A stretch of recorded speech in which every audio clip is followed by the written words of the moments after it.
she would like, what is this?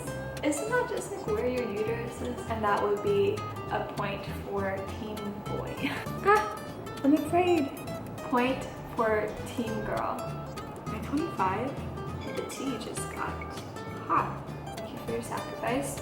Oh my gosh, well this just got a little bit more sad. I'm not sure what to do. Hey friends, welcome back to my YouTube channel. I am so excited for this video. I am gonna go through all the different old wives' tales and see what they say in terms of what baby could be, if baby could be a boy or baby could be a girl. Obviously this is just for fun. I am just hoping and praying for a healthy baby and that they have all their little fingers and toes, and I'm excited to see them on Friday at our anatomy scan. But of course we can do the fun stuff too. Alright, so I have a pretty good list on my phone, and if you think that I forgot anything, then definitely let me know in the comments and I'd be happy to answer or do it. But without further ado, let's get started. I have a little chai tea. Okay, old wives' tale number 1. If the heart rate is under 140, then it's a boy. So if it's slower, it's a boy, and if it's higher than 140, then it's a girl. So at my very first ultrasound, they read the heartbeat at 160, and then I just had a little appointment with my provider. She did the Doppler and the heart rate dropped to 148, so barely above 140 but still above 140. And then at my last appointment about 2 weeks ago, she did the Doppler and it was 150. So according to this one, being above 140, it's a girl. Point for team girl. The next one is the one you guys have been in my DMs about ever since I started showing my bump on my stories. You guys have been on it. So the next one is if you're carrying low, it's a boy, and if you're carrying high, it's a girl. And for as many people who have DM'd me saying that it's a boy because I'm carrying a little bit lower, there have been just as many people saying that they carried low like I am and they had girls. So that's why this is so fun, is because it could really just be either or at the end of the day.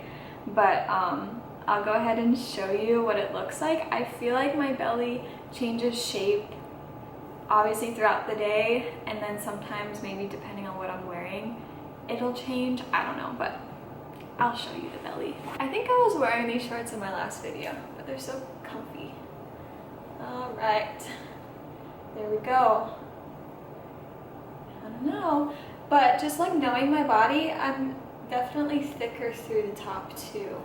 But I guess it is primarily under my belly button. Isn't that just like where your uterus is in general? If you remember what I looked like pre-pregnancy, maybe I can find a picture to put here from the side. I naturally like went in a little bit and then had my curve at the bottom. I wasn't like flat as a board, you know? So do with that information what you will. Just going with the old wives' tale, I guess I'd say I'm carrying lower, and that would be a point for team boy. Also with how you're carrying, I've read that it also just depends on like your height, how old you are, muscle tone, things like that. Alright, old wives' tale number 3. If you're craving more sweet things, it's a girl, and if you're craving more savory things, it's a boy. I don't think I have an answer for this because the food aversions and nausea were so bad in the first trimester. I literally didn't want to eat anything. I was gravitating more towards bland food. I guess eating like toast with peanut butter or like butter noodles with some salt. We were eating some gourmet meals in the beginning. No, because then I would want like mochi or ice cream. It really didn't sway one way or the other predominantly, and then when I lost my sense of taste, I really didn't want anything.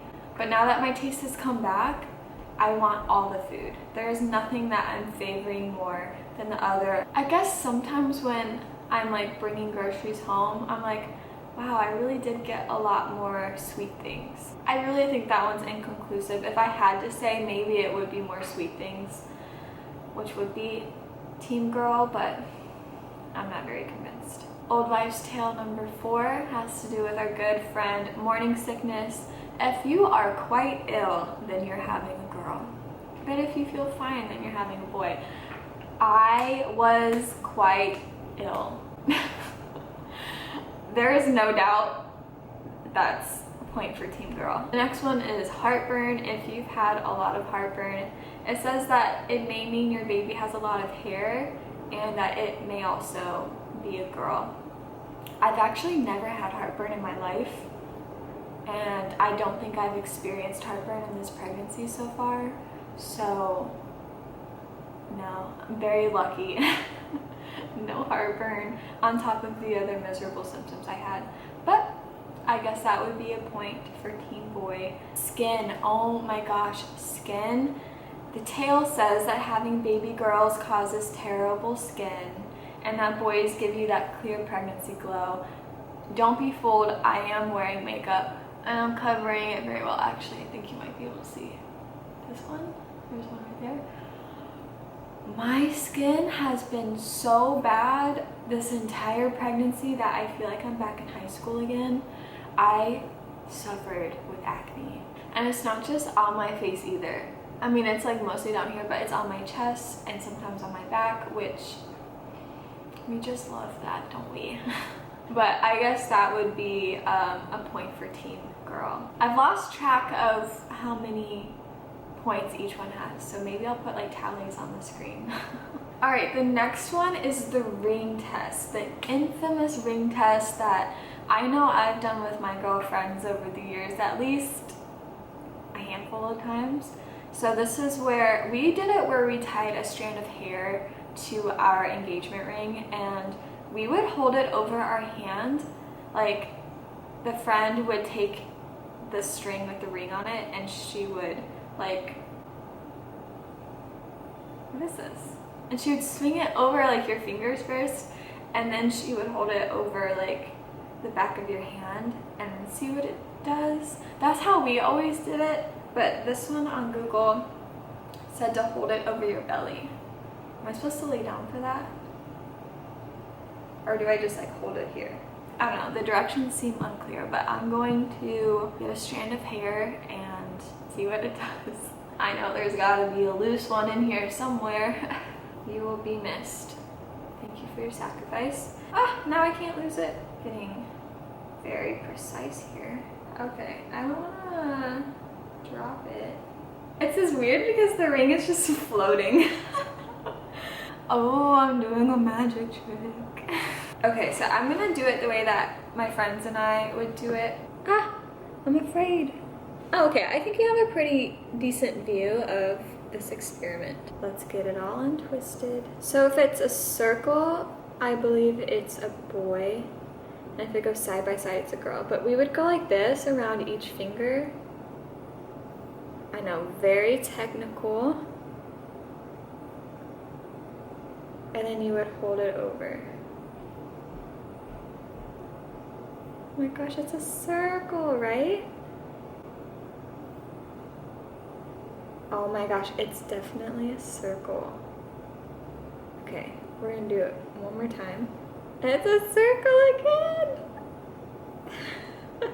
Let me check that a circle means it's a boy. Okay, so yeah, if it goes side to side, just like in a straight line, it's a girl, and if it does circles like what you saw, then it's a boy. All right, the next one is the baking soda test, where you're supposed to pour your pee into a cup with baking soda, and if you hear or see it fizz, then that's a boy, and if nothing happens, then it's a girl. So I know this one is a popular one to do, but just me knowing the science, I also know that it's likely just the baking soda reacting to the pH of the pee and not it reacting to like whether it's a boy or girl. So whatever your pH is today, it could be different tomorrow.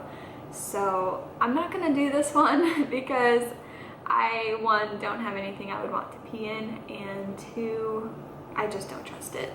The next one is talking about your partner's weight, which I think is a funny one. It says that if your partner's put on weight, then it's a girl. And Matt really hasn't gained weight like that, but he has also been intentionally trying to gain weight too. So I don't think that I can apply this one to our situation just because he's been eating more in general. And then the last old wives' tale is the Chinese gender chart, I think is what it's called. So it looks at the Chinese lunar month at conception and then the mother's age at conception. So let's go to, am I 25? I'm 25? What the heck? I'm not 24? Yeah, I'm 25. Oh my gosh, well this just got a little bit more sad. Anyway, I digress. Let's go to 25, and June was our lucky month. It says it's a boy. I put a little picture up on the screen of what I'm looking at, but I feel like it's gonna be nearly impossible for you to see this. It's pretty small, but it says it's a boy based on this little chart. I feel like they're tied. Are they not like pretty close? Tied between each one. The tea just got hot. Alright, so those were all the old wives' tales that I had written down. Again, if I forgot one that you really want me to do, just let me know. I'd be happy to do it. But we do have our anatomy scan on Friday. Today's Tuesday, so 3 days. I have not decided how I want to go about it yet. I don't want to just be in the ultrasound and have them tell me right then and there. I want them to write it in an envelope for me, and then Matt says, oh, like we could just go to Party City, give an employee the envelope, and have them make like a confetti balloon. I had my heart set on like dust cannons and like launching them outside. I'm not sure what to do. Again, I just want a little healthy baby with its fingers and toes, its eyeballs, its little heart beating okay. Anyway, I hope you guys really enjoyed this video. It was a lot of fun for me to film and to go through all the old wives' tales. I'm even more confused than I was going into it, but let me know in the comments if you're team boy or team girl. If I'm going based off my first initial gut instinct when I saw the positive pregnancy test, I guess I would say I'm team girl, but I really have no idea. But anyway, I'll see you guys in my next video.